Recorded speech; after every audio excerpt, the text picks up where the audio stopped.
How does a sovereign debt crisis impact inflation within the affected country? Inflation invariably decreases. Inflation invariably increases. No impact on inflation. Inflation initially decreases, then increases. Inflation initially decreases, then increases. A sovereign debt crisis typically begins with a loss of confidence in a country's ability to repay its debts. This leads to a sharp decrease in investor confidence, causing capital flight and a depreciation of the country's currency. The immediate impact is a decrease in aggregate demand as spending contracts.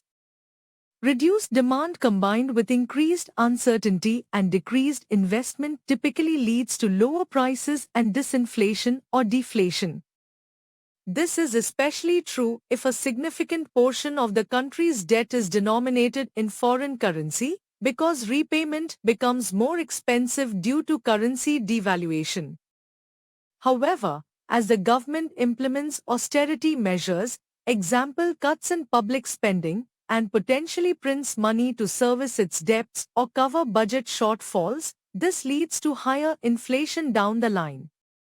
Currency depreciation also increases the price of imports, contributing to inflationary pressures. The initial decrease in demand is eventually outweighed by the inflationary pressures from currency devaluation and expansionary monetary policies. Inflation invariably decreases. This is incorrect because while there's an initial deflationary phase, the long-term impact is often inflationary due to the policy responses needed to address the crisis. Inflation invariably increases. This is incorrect because the immediate effect is usually deflationary due to reduced economic activity and investment. No impact on inflation.